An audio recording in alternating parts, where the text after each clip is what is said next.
Hello friends, welcome to the world of CMA. 6.1 അനുസരിച്ച് നമ്മൾ എന്താണ് റെസിഡൻ്റ് ആണോ നോൺ റെസിഡൻ്റ് ആണോ എന്നുള്ളത് എങ്ങനെ നോക്കണ്ടേന്ന് പഠിച്ചു. അതിൻ്റെ കണ്ടീഷൻസ് പഠിച്ചു, അതിൻ്റെ എക്സംഷൻസും പഠിച്ചു, എന്തൊക്കെ കാര്യങ്ങളുണ്ട് എക്സംഷൻ വരെയെന്ന് പഠിച്ചു. ഇനി 6.6 അനുസരിച്ച് ഇനി അത് റെസിഡൻ്റ് ആണോ എന്ന് നോക്കിക്കഴിഞ്ഞാൽ ഇനി ഒരു സ്റ്റെപ്പും കൂടി ഉണ്ടെന്ന് പറഞ്ഞില്ലേ. റെസിഡൻ്റ് ആണെങ്കിൽ എന്താണ് resident but not ordinary resident അല്ലേ. റെസിഡൻറ്റ് ഓർഡിനറി റെസിഡൻ്റ് ആണോ എന്നും അല്ല എന്നുള്ളതും നോക്കണം. Resident and ordinary resident but not ordinary resident, ഇത് രണ്ട് ഇതും കൂടി ഉണ്ട്. അതും കൂടി എങ്ങനെയാണെന്നുള്ളത് നോക്കാം. Resident and ordinary resident in India അതാണ് നോക്കുന്നതെന്നുണ്ടെങ്കിൽ അതിൻ്റെ സെക്ഷൻ, അതായത് ഈ അഡീഷണൽ കണ്ടീഷൻസിൻ്റെ സെക്ഷൻ പറയുന്നത് 6.6 അനുസരിച്ചിട്ടാണ്. അപ്പോൾ ആദ്യം ഫസ്റ്റ് നമ്മൾ ഓർഡിനറി റെസിഡൻ്റ് ആണോ എന്നുള്ളത് നോക്കണം. എങ്ങനെയെന്ന് നോക്കാം. ഓർഡിനറി റെസിഡൻ്റ് ആണെന്നുണ്ടെങ്കിൽ അറ്റ്ലീസ്റ്റ് 10 വർഷത്തെ എടുക്കാൻ നേരത്ത് അതിൽ 2 വർഷമെങ്കിലും റെസിഡൻ്റ് ആയിരിക്കണം. എങ്ങനെയാണ് ഫസ്റ്റ് കണ്ടീഷൻ നമ്മൾ റെസിഡൻ്റ് ആണോ നോക്കി, അപ്പോൾ റെസിഡൻ്റ് ആണെന്ന് വന്നു. അത് കഴിഞ്ഞിട്ട് നമുക്ക് റെസിഡൻ്റ് ആൻഡ് ഓർഡിനറി റെസിഡൻ്റ് ആണോ അല്ലയോ എന്നുള്ളത് അറിയണം. അതിന് വേണ്ടിയിട്ട് നമ്മൾ പ്രീവിയസ് ഇയറിൽ 10 വർഷത്തെ എടുക്കുന്നു. ആ 10 വർഷത്തെ എടുക്കുമ്പോൾ ഏതെങ്കിലും 2 വർഷമെങ്കിലും അതിൽ റെസിഡൻ്റ് ആയിരിക്കണം. അത് ഒരു കണ്ടീഷൻ. അതേപോലെ അതിൻ്റെ കൂടെ തന്നെ ഓറല്ല ആൻഡ് തന്നെയാണ്. അതേപോലെ തന്നെയുള്ളതാണ് 7 വർഷം എടുക്കണം. ആ 10 വർഷം എടുത്തിട്ട് 2 വർഷം റെസിഡൻ്റ് ആയിരുന്നാൽ മതി. പക്ഷേ 7 വർഷം എടുത്ത് കഴിഞ്ഞിട്ടുണ്ടെങ്കിൽ അതിൽ 730 ഡേയ്സോ അതിൽ കൂടുതലോ ഇന്ത്യയിൽ ഉണ്ടായിരിക്കണം. 7 വർഷം എടുത്തു കഴിഞ്ഞാൽ 730 ഡേയ്സ് ഓർ അതിൽ കൂടുതലോ ഇന്ത്യയിൽ ഉണ്ടായിരിക്കണം. 10 വർഷം എടുത്തു കഴിഞ്ഞിട്ടുണ്ടെങ്കിൽ അതിൽ 2 വർഷം റെസിഡൻ്റ് ആയിരിക്കണം. അങ്ങനെയുള്ള 2 കണ്ടീഷനും ഒരുമിച്ച് സാറ്റിസ്ഫൈ ചെയ്താൽ മാത്രമേ എന്താവുള്ളൂ റെസിഡൻറ്റ് ആൻഡ് ഓർഡിനറി റെസിഡൻ്റ് ആവുള്ളൂ. അല്ലെങ്കിൽ അല്ലെങ്കിൽ resident but not ordinary resident എന്നുള്ള കാറ്റഗറിയിലേക്ക് പോവും. ഓക്കെ, അത് രണ്ടും ഓറല്ല ആൻഡ് ആണ് വന്നേക്കണത്. ആൻഡ് തന്നെ വെച്ച് സാറ്റിസ്ഫൈ ചെയ്യണം. ഇനി ഇതിനും എക്സെപ്ഷൻസ് ഉണ്ട്, എക്സെപ്ഷൻ്റെ കേസസ് ഉണ്ട്. അത് ഏതൊക്കെയെന്ന് നോക്കാം. അതായത് പഴയ ടെക്സ്റ്റിൽ ഇതുണ്ടായിരുന്നില്ല, ഈ വർഷത്തെ ടെക്സ്റ്റിലിരുന്നാണ് അത് വരുന്നത്. അതിൻ്റെ എക്സംഷൻസ് എല്ലാം അതെന്താണെന്ന് നോക്കാം.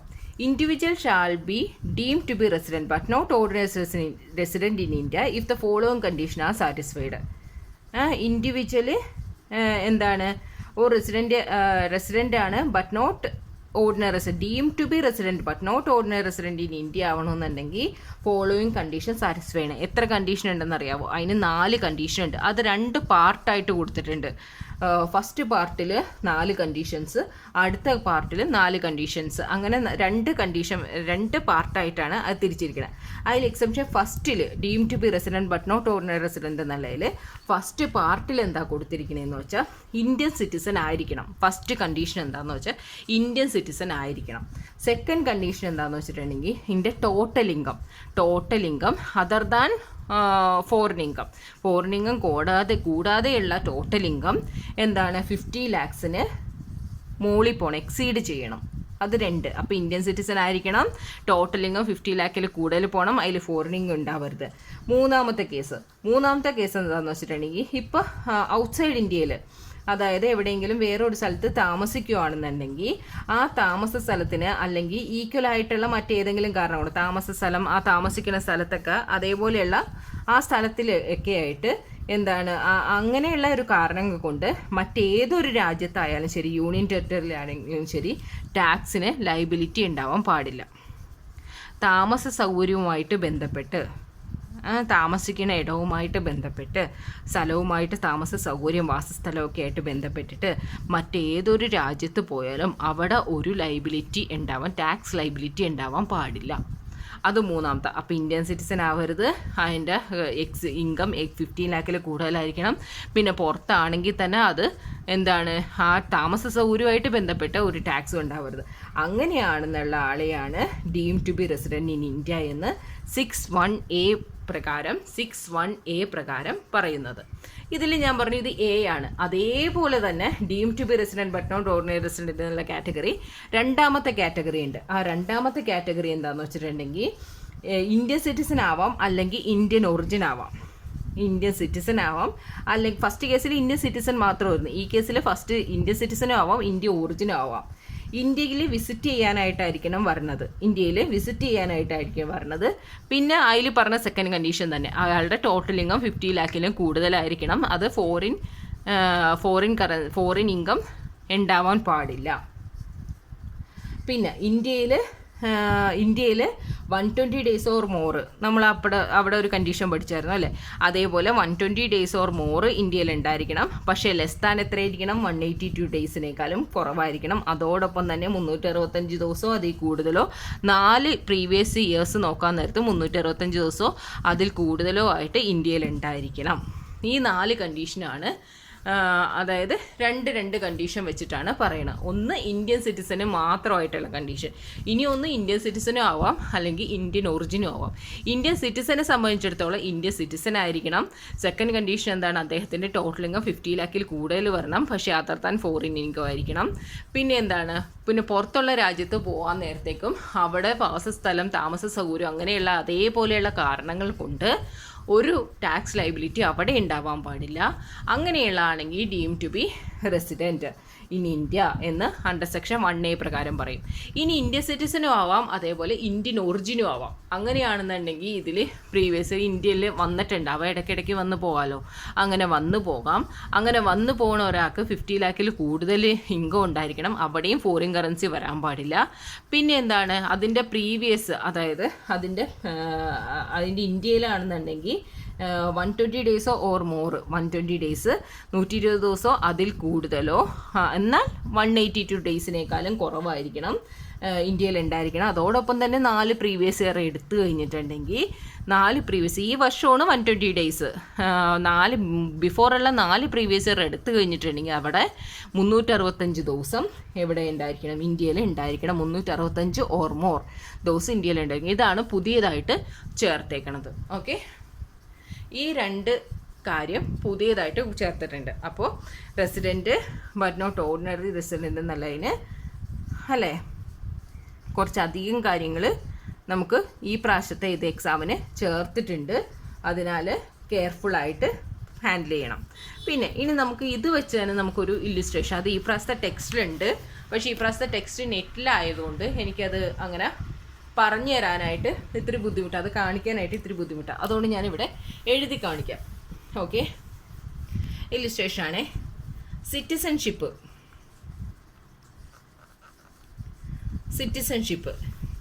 സിറ്റിസൺഷിപ്പിനെ കുറിച്ച് പറയുകയാണെന്നുണ്ടെങ്കിൽ ഇപ്പോൾ എ എന്നുള്ള ഒരു പാർട്ടി എടുക്കാം. എക്ക് സിറ്റിസൺഷിപ്പ് ഫോറിൻ സിറ്റിസൺഷിപ്പാണ്. ഫോറിനിരുന്നുള്ള ഒരാളാണ് ഈ പ്രാവശ്യം നമ്മുടെ ഇതിലേക്ക് വന്നേക്കണത്. എന്നാൽ ഇന്ത്യൻ ഒറിജിനാണ്. ഫോറിൻ സിറ്റിസൺഷിപ്പ് ആള് ഇന്ത്യൻ ഒറിജിനാണ്. ടോട്ടൽ ഇൻകം എക്സീഡ് ചെയ്യണമെന്നല്ലേ പറഞ്ഞേക്കണേ.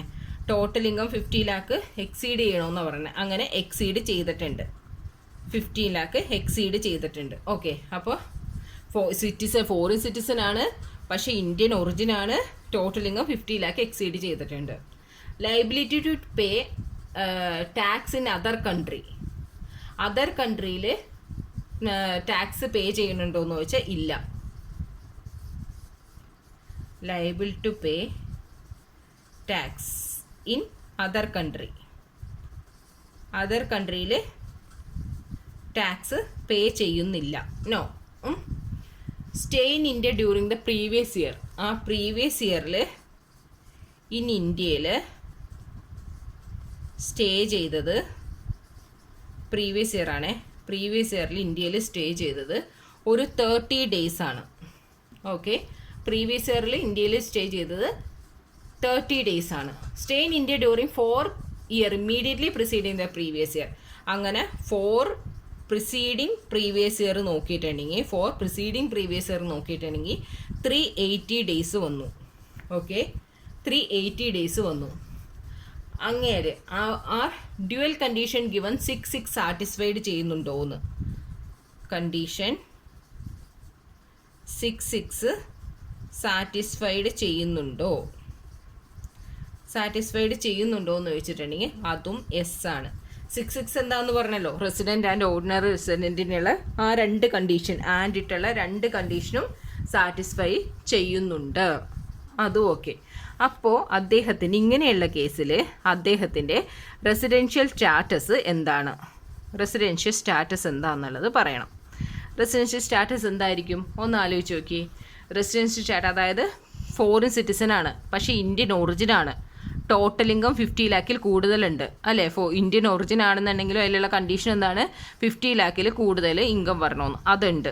Liable to pay tax in other country, other കൺട്രിയിൽ ടാക്സ് പേ ചെയ്യരുതെന്ന്. അത് ഇന്ത്യൻ ഒറിജിനിലല്ല വരണത്, അതേതാണ്, അത് ഇന്ത്യൻ സിറ്റിസണിലാണ് വരണത്. ഇൻ ഇന്ത്യ സ്റ്റേ പ്രീവിയസ് ഇയറിൽ 30 ഡേയ്സ് ഇന്ത്യയിൽ സ്റ്റേ ചെയ്തിട്ടുണ്ട്. പക്ഷേ പ്രീവിയസ് ഇയറിൽ ഇവിടുത്തെ കണക്കനുസരിച്ച് എത്ര ദിവസം സ്റ്റേ ചെയ്യാനാണ് പറഞ്ഞിരിക്കുന്നത്, 120 ഡേയ്സ് ഓർ മോർ, പക്ഷേ ലെസ് ദാൻ 182 ഡേയ്സ് അതാണ് പറഞ്ഞിരിക്കുന്നത്. പക്ഷേ അത് ഇന്ത്യയിൽ സ്റ്റേ ചെയ്തേക്കുന്നത് 30 ഡേയ്സ് ആണ്. ഓക്കെ. പിന്നെ 4 പ്രീവിയസ് ഇയർ നോക്കിയിട്ടുണ്ടെങ്കിൽ 380 ഡേയ്സ് ആണ്. 4 പ്രീവിയസ് ഇയർ നോക്കി എത്രയാണ്, 365 ദിവസം അതിൽ കൂടുതലുമാണ്. കണ്ടീഷൻ 6 സാറ്റിസ്ഫൈ ചെയ്യുന്നുണ്ട് എന്ന് പറയുന്നു. 6 എന്ന് വെച്ചാൽ എന്താണ്, റെസിഡൻറ്റ് ബട്ട് നോട്ട് റെസിഡൻറ്റ് എന്നുള്ള കണ്ടീഷൻ സാറ്റിസ്ഫൈ ചെയ്യുന്നുണ്ട്.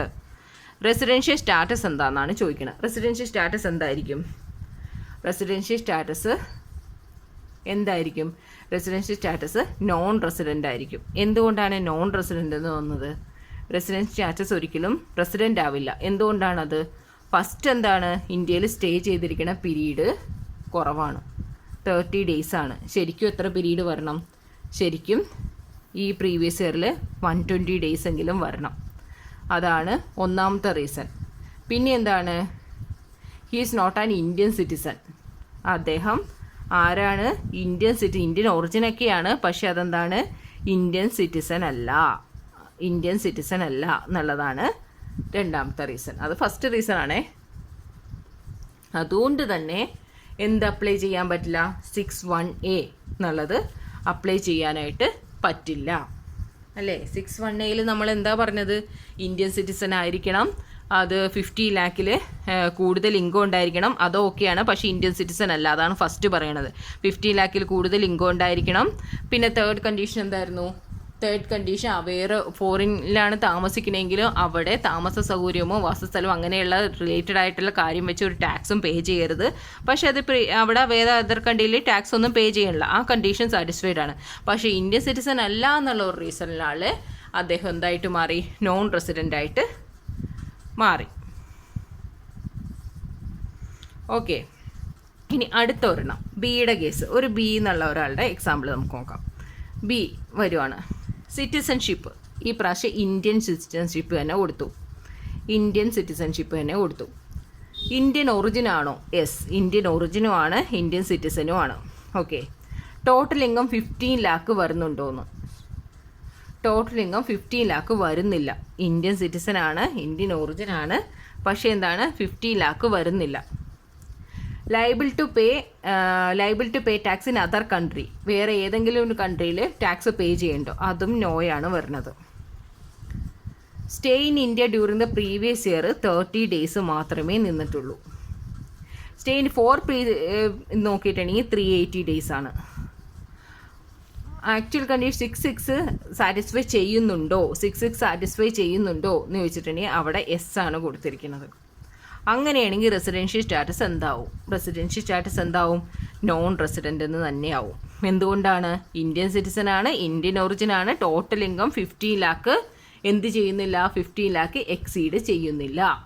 ആ ഒരു കാരണത്താൽ കൊണ്ട് തന്നെ എന്താണ്, ഈ ഒരു കാരണം കൊണ്ട് തന്നെ എന്താണ്, അദ്ദേഹം നോൺ റെസിഡൻ്റ് ആയിട്ട് മാറി. ഓക്കെ. ഇനി സിയിൽ നോക്കുകയാണെന്നുണ്ടെങ്കിൽ അടുത്തൊരു കണക്ക്, ഈ സിറ്റിസൺ ഇന്ത്യൻ സിറ്റിസൺ ആണ്, ഇന്ത്യൻ ഒറിജിൻ ആണോ എന്ന് വെച്ചിട്ടുണ്ടെങ്കിൽ ഇന്ത്യൻ ഒറിജിനും ആണ്. ടോട്ടൽ ഇൻകം എക്സീഡ് ചെയ്യുന്നുണ്ടോ, യെസ്, എക്സീഡ് ചെയ്യുന്നുണ്ട്, ഇവിടെ എക്സീഡ് ചെയ്യുന്നുണ്ട് സിക്ക്. അടുത്ത liable to pay in other കൺട്രിയിൽ എന്തെങ്കിലും ടാക്സ് ഉണ്ടോ, ഇല്ല. പക്ഷേ ഇന്ത്യയിൽ എത്ര ദിവസമാണ്, ഇന്ത്യയിൽ 30 ഡേയ്സേ ഉണ്ടായിരുന്നുള്ളൂ. For immediate preceding previous year അടുത്ത 4 വർഷം നോക്കിയിട്ടുണ്ടെങ്കിൽ എത്രയാണ്, 380 ഡേയ്സ് തന്നെ ഉണ്ടായിരുന്നു. 66 എന്നുള്ളത് സാറ്റിസ്ഫൈ ചെയ്യുന്നുണ്ടോ, 66 എന്നുള്ളത് സാറ്റിസ്ഫൈ ചെയ്യുന്നുണ്ട്. അങ്ങനെയാണെങ്കിൽ ഇത് എന്തായിരിക്കും, ഇത് എന്ത് റെസിഡൻ്റ് ആയിരിക്കും? ഇന്ത്യൻ സിറ്റിസൺ ആണ്, ഇന്ത്യൻ ഒറിജിൻ ആണ്, ടോട്ടൽ ഇൻകം 15 lakh വരുന്നുണ്ട് അല്ലേ, liable to pay tax, other കൺട്രിയിലൊന്നും വരുന്നില്ല. ഇനി ഇന്ത്യയിൽ സ്റ്റേ ചെയ്യുന്നത് പ്രീവിയസ് ഇയർ നോക്കിയിട്ടുണ്ടെങ്കിൽ ഇനി ഇന്ത്യയിൽ സ്റ്റേ ചെയ്തിരിക്കുന്നത് 30 days സ്റ്റേ ചെയ്തിട്ടുള്ളൂ. പക്ഷേ 4 പ്രിസീഡിങ് പ്രീവിയസ് ഇയർ നോക്കിയിട്ടുണ്ടെങ്കിൽ 380 days ഉണ്ട്. പക്ഷേ അപ്പോൾ അതെന്തായിരിക്കും കേട്ടായിരിക്കും 6 സാറ്റിസ്ഫൈ ചെയ്യുന്നുണ്ട്. അതുകൊണ്ട് തന്നെ എന്തായിരിക്കും? നോട്ട് ഓർഡിനറി റെസിഡൻ്റ് ആണ്. എന്തുകൊണ്ടാണ് നോട്ട് ഓർഡിനറി റെസിഡൻ്റ് ആയത്? All condition 6(1)(a are satisfied. 6(1)(a)യുടെ എല്ലാ കണ്ടീഷനും സാറ്റിസ്ഫൈ ഉണ്ട്. 6(1)(a) എന്തായിരിക്കണം? ഇന്ത്യൻ സിറ്റിസൺ ആയിരിക്കണം, 15 lakhൽ കൂടുതൽ ഉണ്ടായിരിക്കണം, പിന്നെ എന്താണ് 15 lakhൽ കൂടുതൽ ഉണ്ടായിരിക്കണം, പിന്നെ മൂന്നാമത്തെ കണ്ടീഷൻ ലയബിലിറ്റി ഒന്നും ഉണ്ടാവരുത്. അങ്ങനെയാണെങ്കിൽ 6(1)(a) അനുസരിച്ച് deem to be Indian citizen ആണ്. അതുകൊണ്ടാണ് നോട്ട് ഓർഡിനറി റെസിഡൻറ്റ് എന്നുള്ള കാറ്റഗറിയിൽ വന്നത്. ഓക്കെ, ഇനി അടുത്ത് ഡി ഒരെണ്ണം കൂടി നോക്കാം. ഡി അനുസരിച്ച് എന്താണ്? സിറ്റിസൺഷിപ്പ് ഇന്ത്യൻ ആണ്. ഫോറിൻ ഒറിജിൻ ആണോ എന്ന് വെച്ചിട്ടുണ്ടെങ്കിൽ യെസ് ആണ്, ഫോറിൻ ഒറിജിൻ ആണ്. ടോട്ടൽ ഇൻകം എക്സീഡ് ചെയ്യുന്നുണ്ട്. അതർ കൺട്രിയിൽ ടാക്സ് പേ ചെയ്യുന്നുണ്ട്. പ്രീവിയസ് ഇയർ 30 days, ഇവിടെ 380 days തന്നെയാണ്. കണ്ടീഷൻസ് ഇത് സാറ്റിസ്ഫൈ ചെയ്യുന്നുണ്ട്. അങ്ങനെയാണെങ്കിൽ ഇതെന്താണ്? ഇത് നോൺ റെസിഡൻ്റ് ആണ്. എന്തുകൊണ്ടാണ് നോൺ റെസിഡൻ്റ് ആയത്?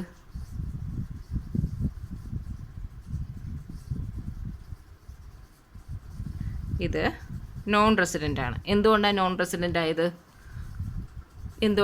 റെസിഡൻ്റ് ആയത്? ടാക്സ് അതർ കൺട്രിയിൽ പേ ചെയ്യുന്നുണ്ട്. 6(1)(a) ഇത് സാറ്റിസ്ഫൈ ചെയ്യാനായിട്ട് ഒരു വഴിയില്ല. എന്തുകൊണ്ടാണ്? അതർ കൺട്രിയിൽ ടാക്സ് പേ ചെയ്യുന്നുണ്ട്. അതുകൊണ്ട് തന്നെ ഇദ്ദേഹം എന്താണ്? നോൺ റെസിഡൻ്റ് ആണ്.